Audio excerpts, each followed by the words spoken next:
اللهم صل وسلم وبارك عليك يا حبيبي ويا سيدي يا رسول الله. ما ينفعش طبعا يبقى الموسم بتاعه والتوقيت الصح لأكله وما نعملوش أحلى وأفيد أكلة هتعملوها في الموسم البرد اللي احنا فيه ده.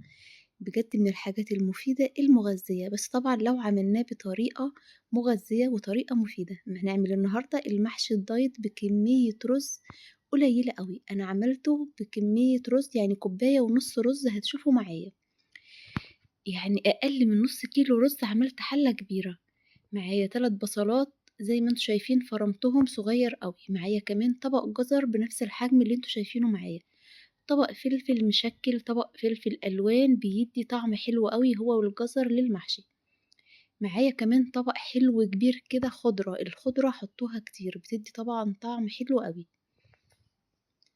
أنا فرمت كل الحاجات دي للتسهيل معايا على الكبة، ما كملتش فعلا 10 دقايق كنت محضرة المحشي. الدبكة بتاعت زمان انسوها خالص. شايفين معايا المج ده استخدمت منه كوباية ونص رز، ما تكتريش اكتر من كده، عايزة تقللي قللي، عايزة تزودي زودي، بس كل ما هتقللي نشويات هيكون احسن. هحط بقى كمية الملح المناسبة. انا هحط الطماطم اخر حاجة، انا فرمة كده كيلو طماطم، زودوا الطماطم فيه طبعا بتديله لون وطعم حلو قوي. معايا بقى التوابل اللي انتوا تحبوها بتاعة المحشي، انا بحط كمية توابل كتيرة في المحشي. حطيت كمون وحطيت فلفل اسمر كزبرة شطة شطة شطة يعني مش قادرة اقول لكم شطة قد ايه.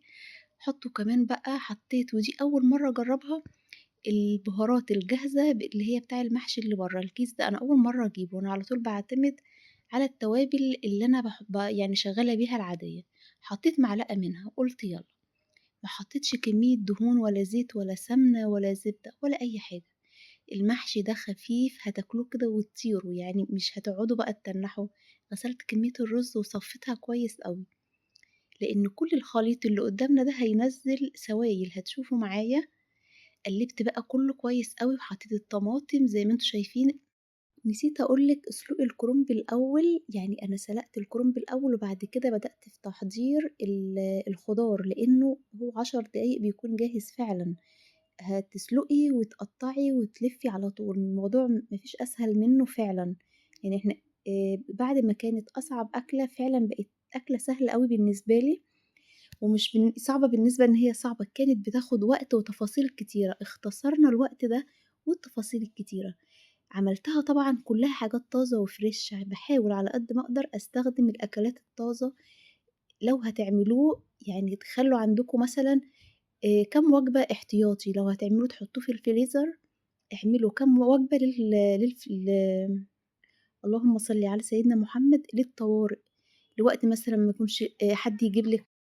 يعني لو كل يوم بتروحي تجيبي حاجتك من الفريزر، بتعملي الأكل بتاعك خصوصا الوجبة الرئيسية الغدا أو العشاء من الفريزر، تعرفي إن انت ماشية غلط، تعرفي إن انت ناقصك فيتامينات كتيرة قوي قوي بنفقدها لما بنعيش على الأكل المتفرز. الموضوع ده بقى عادة، بقى عادة فعلا مش حلوة. لا أنا كنت ماشية بيها، ولما بطلتها لا الموضوع يعني ما حسيتش يعني بتغيير في الوقت قوي او بضغطة في الوقت قوي، لان احنا بنفرز وبنحضر كل ده عشان خاطر الوقت. لا، الصح ان انا بفرز لحد دلوقتي للوقت المضغوط فعلا، الوقت اللي ما يكونش فيه حاجة جاهزة او في حد يجيب لي حاجة ان انا اعملها، فالوقت ده فعلا بتنفع الحاجات المتفرزة، انما مش كل يوم ونرجع نشتكي بالصحة اللي بتتأثر والكسل والخمول. كل ده تأثيره علينا، كل ده تأثير التفريزات علينا، مع طبعا حاجات تانية كتير، بس اللي نقدر نعدله نعدله. أنا خلصت حلة المحشي الجميلة السريعة اللي ما كملتش حاجة معايا. بحاول والله على قد ما أقدر أعمل أكل صحي يكون خفيف، يكون خفيف ويكون سريع كل حاجة، لأن الأكلة لو كانت سريعة وطعمها حلو هستمر في الأكلات إن أنا أعمل أكل طازة. وفعلا الموضوع مش يعني مش مرهق قوي زي ما احنا متخيلين.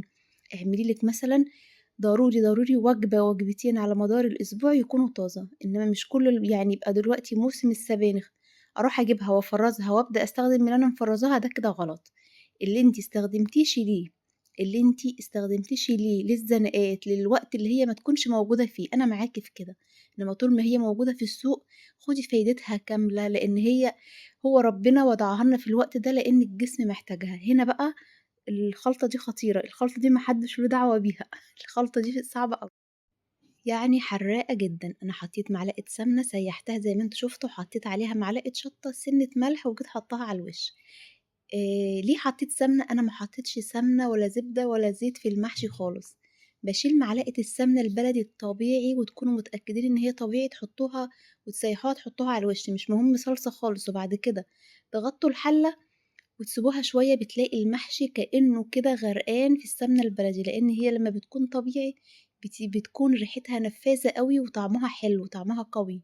استخدموا السمنة الطبيعية بنسبة قليلة على قد ما تقدروا، لإن هي بيبقى ليها فايدة للجسم أوي.